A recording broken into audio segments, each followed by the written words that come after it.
Hola, ¿qué tal? Estoy acá detrás de cámaras, es Ernesto Guerra. Voy a entrevistar a Rigoberto Godoy, quien es el director del Instituto de Desarrollo Humano Mens Nova, que significa mente nueva. Este instituto está en Guadalajara y hoy vamos a hablar de un tema súper interesante. Me refiero al miedo. Pues antes que nada, gracias Rigoberto y te cedo la palabra. Muchas gracias a ti, Ernesto. Bueno, pues antes que nada, gracias por el espacio. Y hablar del miedo es algo en ocasiones complejo, se confunde en ocasiones con debilidad, pero ya si lo analizamos desde el punto de vista esencialmente biológico, es un estado de alerta. El cuerpo nos está mandando una señal en la cual te está diciendo hay un peligro. Claro, habríamos que empezar a definir este peligro que nuestro cuerpo está sintiendo, esta alarma está basada sobre un evento real o imaginario.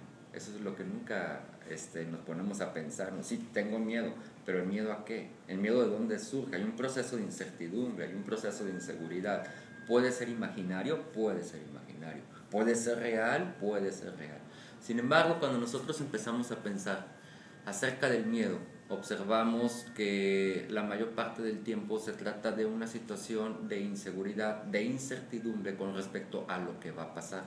Regularmente este miedo viene acompañado con un proceso de cambio que la persona tiene que dar. Es decir, regularmente tenemos miedo porque vamos a perder algo, no vamos a obtener algo o con lo que estamos está en un peligro, ya sea una cosa, un fenómeno, una persona, está a punto de cambiar y mueve el tapete de la presencia que tú tienes con respecto a este fenómeno, cosa u objeto. Déjame además hacerte un preámbulo para explicar un poquito. Toda esta información que está diciendo es muy valiosa. Hay una vez, escuché que dijeron que se han hecho estudios que demuestran que solamente hay dos miedos innatos. Son el miedo a caerse y el miedo a los ruidos estruendosos.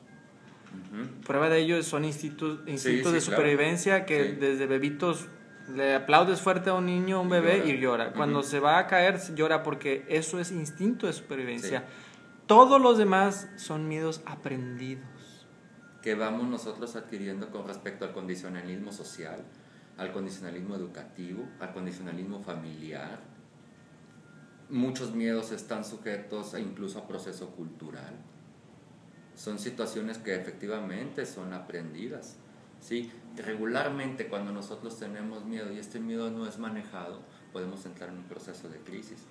Regularmente estas son las expresiones, ¿no? que nosotros manejamos, hablamos con alguien, un amigo del cual no sabemos, le hablamos de repente, dice, oye, ¿qué tienes? Pues estoy en un estado depresivo y además tengo una tremenda crisis emocional. Esas son las y frases, aparte, ¿no? Y aparte para rematar, crisis económica. Ah, sí, aparte para matar crisis económica. Vamos a ver y vamos a empezar a definir. Vamos viendo primero si realmente se trata de una crisis. ¿Cuáles son los elementos de una crisis? Para que realmente estés en crisis, no necesitas saber, no es necesitar saber, sino no sabes. ¿Cuántos cambios va a haber? ¿Con qué profundidad? ¿Y durante cuánto tiempo van a durar? No necesitas saber nada. ¿Puedes repetirlo otra vez, por favor? Sí. El aspecto de tener una crisis es que no necesitas saber o no sabes si todos estos cambios que se van a presentar por el miedo que tienes es cuántos cambios se van a presentar, con qué profundidad y cuánto tiempo van a durar. Okay. Si no tienes estos tres elementos, efectivamente tienes una crisis, puesto que no tienes absolutamente información de nada. Esa es una crisis. Cuando uno de estos tres elementos faltan, entonces no estás en una crisis, puesto que tienes un elemento que te da algo de certidumbre. Cuando estos tres elementos están presentes, cambios, profundidad y qué tanto tiempo va a durar, efectivamente se puede decir que una persona está en crisis. A ver, un ejemplo, porque yo pienso que los ejemplos son mejores, ¿no? Un ejemplo, por favor. Vamos a hablar, por ejemplo, quizás este ejemplo nos diga que no estamos en crisis. Okay. En el proceso de nuestro país, por ejemplo, ¿estamos realmente en una crisis? Como mucha gente dice, se habla mucho de una crisis política, se habla mucho de una crisis económica, se habla mucho de una crisis social. Bueno, Si la sociedad en su conjunto sabe cuáles son los cambios que vienen, no es crisis. Si supiera los cambios que vienen, no será crisis. No sería crisis, Okay. puesto que estás preparado. Exacto. Y sabes exactamente, más o menos, quizás tendencias más, tendencias menos, sabes más o menos lo que va a pasar. La incertidumbre es la que nos da miedo, La incertidumbre ¿no? es la que nos da miedo. Y el principio de incertidumbre realmente hace estragos, ¿no? Necesitamos pasar, para nosotros poder superar el miedo, de la etapa de la incertidumbre a la etapa de seguridad. O por lo menos de tranquilidad mental. Algo muy importante, porque a lo mejor efectivamente una persona está pasando por cambios en su vida, pero si mantiene la calma mental, si mantiene un espíritu calmado, esto significa que tiene una capacidad de pensamiento más amplia que la persona que está alterada. Y eso es algo muy importante.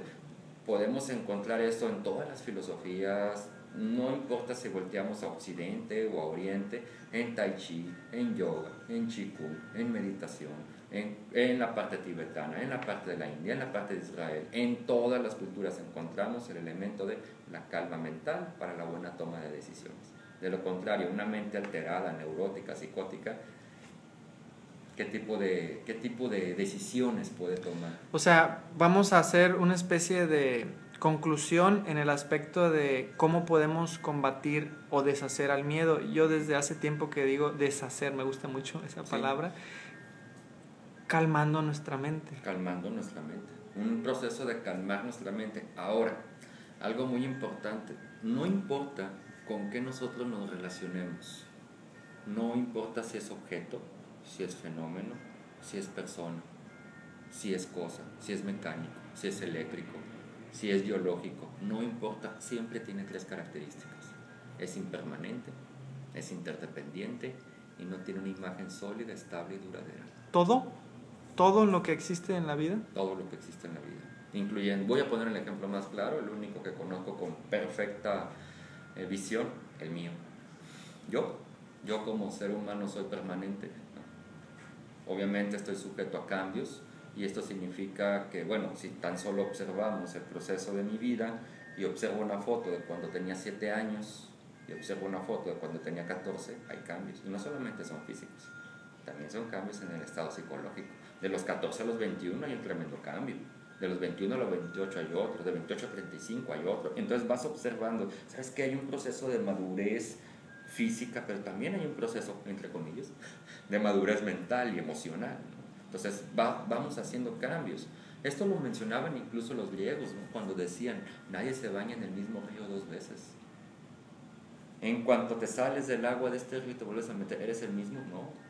De hecho, instante a instante, momento a momento, segundo a segundo, tenemos cambios fisiológicos. Millones de células mueren, millones de células viven y renacen.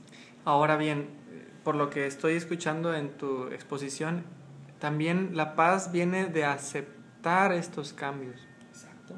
Entonces, aquí has mencionado algo muy importante. ¿Cuándo viene el proceso del miedo? ¿Y cuándo viene el proceso de la incertidumbre? Cuando te aferras, cuando te apegas a esa imagen, cuando te aferras o te apegas a ese proceso que quieres mantener y que no es posible mantener por ningún motivo, de ninguna manera. Todo es impermanente, todo es incertidumbre y hay que aceptar esa incertidumbre. Hay que aceptar más bien el proceso de que las cosas cambian, tarde o temprano. En el hinduismo hay un dicho que me encanta que dice: las cosas en este mundo acaban de 5 maneras: se pudren, se mueren, se pierden, se descomponen o te dejan. Y si lloras, lloras la pena de tu propia ignorancia. Entonces nos está dando un golpe tremendo. El problema no es que tengas las cosas con las que gozas, el problema es que no las dejes ir. Ese es el problema. Hasta aquí lo dejamos, Rigo. Pienso yo que con esto es más que suficiente para irnos con este último pensamiento que nos acabas de... Gratamente lo acepto y lo voy a tener por muchos años, me encantó.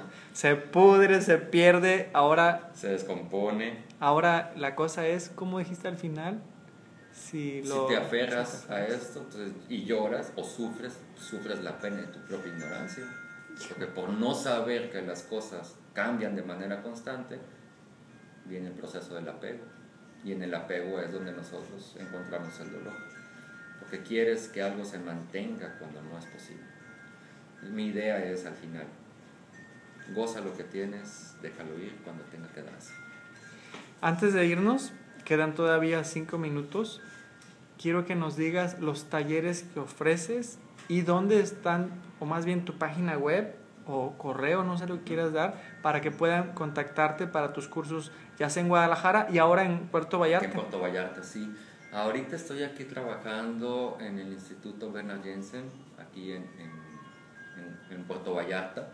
Sí, pueden llamar al 22. Voy a poner abajo, 96, en la 90. descripción del video voy a poner Okay, los teléfonos. Y en Guadalajara pueden mandarme un correo electrónico a rigobertogodoy@yahoo.com.mx, y con gusto les atenderé sus dudas y todo esto. Aquí en Puerto Vallarta tenemos varios talleres que ofrecer. Estamos ahorita aprovechando el hecho de que estamos iniciando un grupo de principiantes en lo que son los talleres de Cábala.